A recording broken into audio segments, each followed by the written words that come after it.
this is Kate, the Library of Whispers, and today I'm going to read you a spooky story for Halloween. It's from this lovely old book, The Mammoth Book of Thrillers, Ghosts and Mysteries.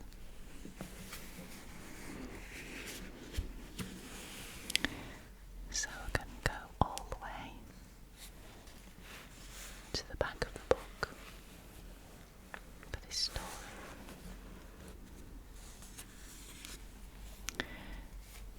And the story is called The Coat, and it's by A.E.D.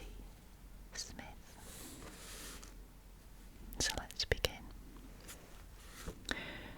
I am quite aware that the other fellows in the office regard me as something of an oddity, as being rather a queer bird.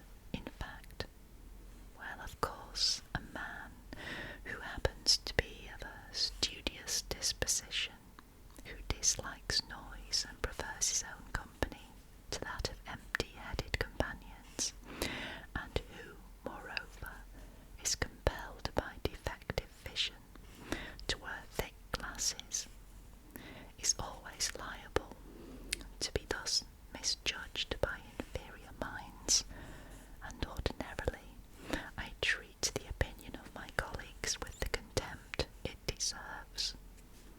But at this particular moment I was beginning to think that perhaps after all there might be something to be said for their view, for though I might still repudiate the queer bird part of the business, undoubtedly I was an ass, a first-class chump. Otherwise I should have been spending my holidays in a nice, comfortable way with the rest of the normal world, listening to the bureaus or winking at the girls on the promenade of some seaside resort at home, instead of having elected to set out alone on this idiotic bush-bike tour of a little-known part of France, drenched, hungry and lost, a stranger in a strange land, dispiritedly pushing before me a heavily laden bicycle with a gashed tyre. Such was the present result of my asinine choice. The storm had overtaken me miles from anywhere, on a wild road over a spur of the Vosges, and for nearly 2 hours I had trudged through the pelting rain without encountering a living soul, or the least sign of human habitation. And then, at long last, rounding a bend, I glimpsed just ahead of me the chimney pots and gables of a fair-sized house. It was a lonely, desolate-looking place, standing amid a clump of trees a little way back from the road, and somehow, even at a distance, did not convey a very inviting impression.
nostrils as I stepped into the dim, wide hall, were at once assailed by the stale, disagreeable odour of rotting woodwork and mouldy hangings and carpets. For a moment or two I stood peering uncertainly about me, with the slight feeling of eeriness that one usually experiences when entering an old, empty house. Facing me was a broad staircase with a long, stained glass window, almost opaque with dirt and cobwebs at its head. I mounted the stairs and, throwing open the first door at hand, found myself looking into a spacious, handsomely furnished room that had evidently once been the chief apartment of the house, though long neglect and disuse had now reduced it to a sorry state. The ornate cornice hung here and there in strips, and in one corner the plaster of the ceiling had come down altogether. Green mould covered the 18th century furniture, curtains and draperies hung in tatters, and one half of the beautiful old Persian carpet, from a point near the door right across to the fireplace, was overspread by an evil-smelling bright orange fungus. The fireplace gave me an idea. Could I find fuel? I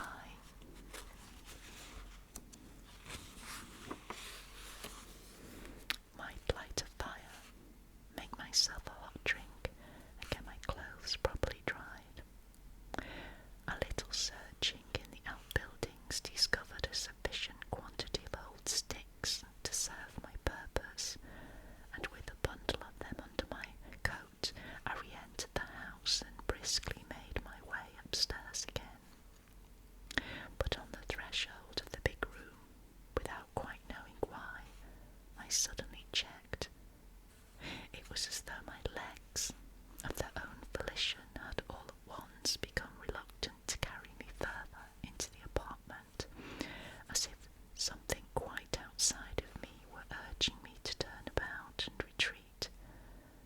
I laid the sticks down at my feet, and for a moment or two stood there uncertainly in the doorway. I was beginning to sense some subtle suggestion of danger in the atmosphere of the place.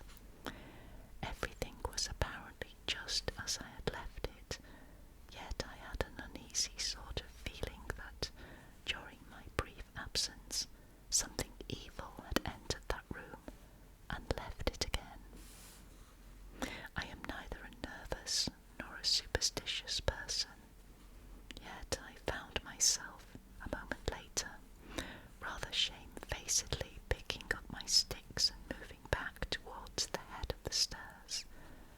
Actually, it was not so much fear as a vague, precautionary sense of unease that prompted me. It had occurred to me that perhaps I might feel more comfortable if I remained nearer to the front door, and made my fire in one of the rooms on the ground floor. If it was an idiotic fancy, I know, but, well, if anything, queer did happen, and I had to make a sudden bolt for it, I could get out quicker that way. It was on this second descent of the stairs, as I faced the light from the open front door, that I suddenly noticed something that pulled me up with a decided start. Running up the centre of the staircase, and quite fresh in the thick dust, was a broad, broken sort of track, exactly as though someone had recently trailed up an empty sack or something of that nature. From the foot of the staircase I traced this track across the hall to a spot immediately below an old moth-eaten coat that hung from one of a row of coat pegs on the opposite wall. And then I saw that similar tracks traversed the hall in various directions, some terminating before the doors on either side, others leading past the foot of the stairs to the rear regions of the house, but all seeming to radiate from the same point below the coat pegs. And the queerest thing about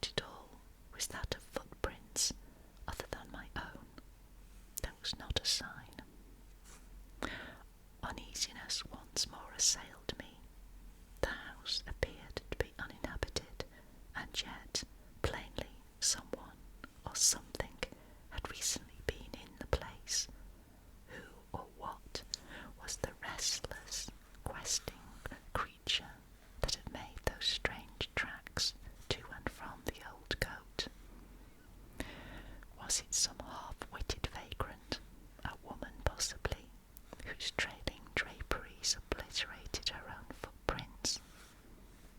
I had a closer look at the old garment.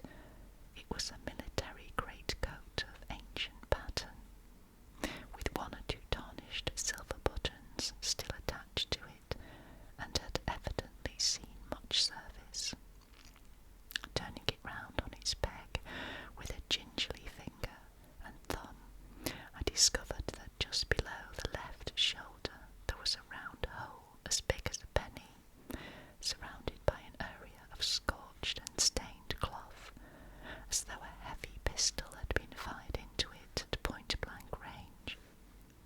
If a pistol bullet had indeed made that hole, then obviously the old coat at one period of its existence had clothed a dead man. A sudden repugnance for the thing overcame me, and with a slight shudder I let go of it. It may have been fancy or not, but all at once it seemed to me that there was more than an odour of mould and rotting cloth emanating from the thing, that there was a taint of putrefying flesh and bone, a taint of animal corruption, faint but unmistakable. I could sniff it in the air, and with it something less definable but no less real, a sort of sixth sense feeling that the whole atmosphere of the place was slowly becoming charged with evil emanations from a black and shameful past. With an effort I pulled myself together. After all, what was there to be scared about? I had no need to fear human marauders, for in my hip pocket I carried a small but serviceable automatic, and as for ghosts, well, if such existed, they didn't usually walk in the daytime. The place certainly felt creepy, and I shouldn't have cared to spend the night there, but it would be ridiculous to allow mere idle fancies to drive me out again into that beastly rain before I'd made myself that badly needed hot drink and mended my bicycle.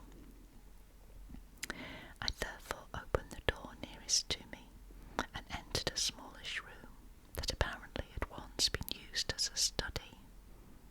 The fireplace was on the side opposite to the door, and the wide ancient grate was still choked with the ashes of the last log consumed there. I picked up the poker, a cumbersome old thing with a knob as big as an orange, raked out the asks, and laid my sticks in approved Boy Scout fashion. But the wood was damp, and after I had used up half my matches, refused to do more than smoulder, whilst a backdraft from the chimney filled the room with smoke. In desperation I went down on my hands and knees and tried to rouse the embers into flame.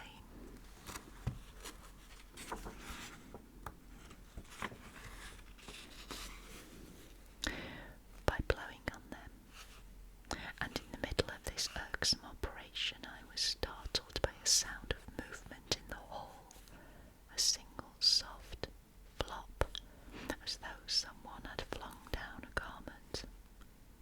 I was on my feet in a flash, listening with every nerve taut. No further sound came, and automatic in hand, I tiptoed to the door. There was nothing in the hall, nothing to be heard at all save the steady swish of the rain outside, but from a spot on the floor directly below the old coat, the dust was rising in a little eddying cloud, as though it had just been disturbed. Bah! A rat, I told myself, and went back to my task.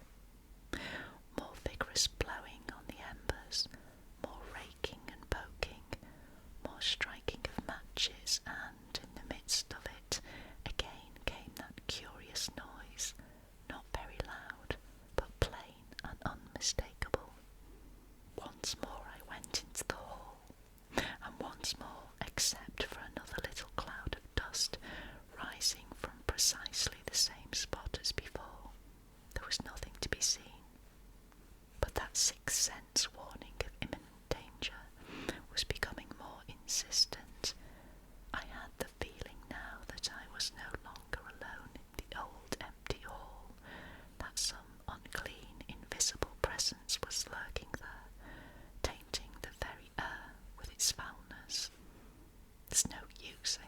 myself. I may be a nervous fool, but I can't stand any more of this. I'll collect my traps and clear out whilst the going's good. With this, I went back into the room and, keeping a nervous eye cocked on the door, began with rather panicky haste to repack my haversack. And just as I was in the act of tightening the last strap, there came from the hall a low, evil chuckle, followed by the sound of a stealthy movement. I whipped out my weapon and stood where I was in the middle of the floor, facing the door, with my blood turning twice.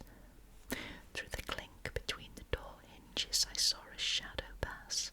Then the door creaked a little, slowly began to open, and round it there came the goat.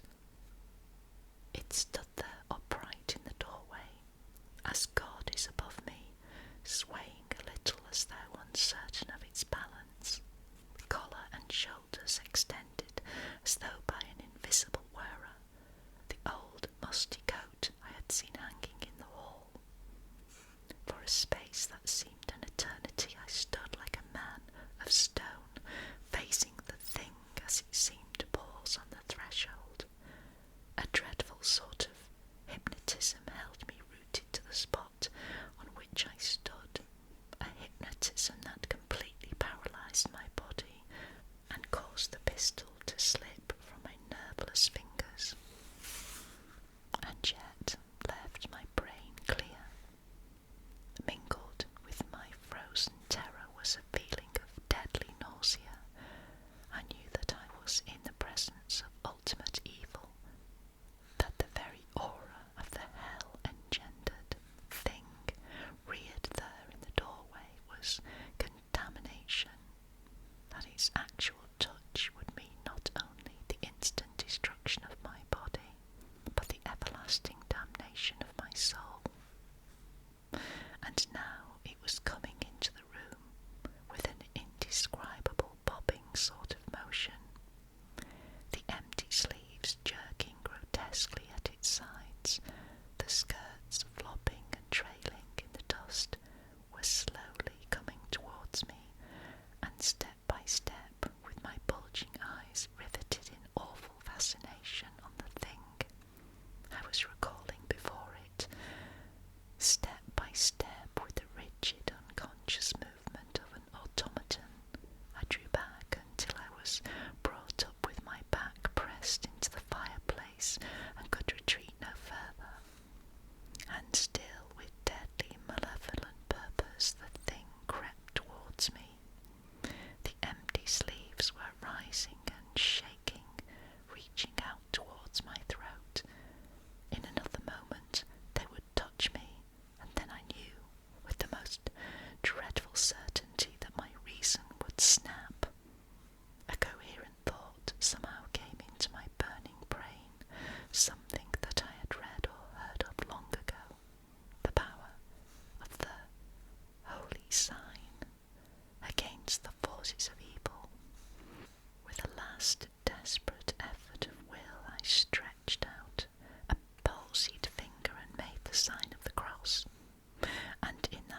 the story from the landlord, though he was by no means eager to tell it. The deserted house had once been occupied by a retired officer of the First Napoleon's army, a semi-mad man with a strain of African blood in him. Judging from the landlord's story, he must have been one of the worst men that God ever allowed to walk the earth. Most certainly, monsieur, he was a bad man, that one, concluded my host. He killed his wife, and tortured every living thing he could lay hands on, even, it is said, his own daughters. In the end, one of them shot him in the back. The old chateau has an evil name. If you offered 1,000,000 francs, you would not get one of our country folks to go near the place. As I said at the beginning, I know that the other fellows in the office are inclined, as it is, to regard me as being a bit queer, so I haven't told any of them this story. Nevertheless, it's perfectly true. My brand new bicycle and touring straps are probably still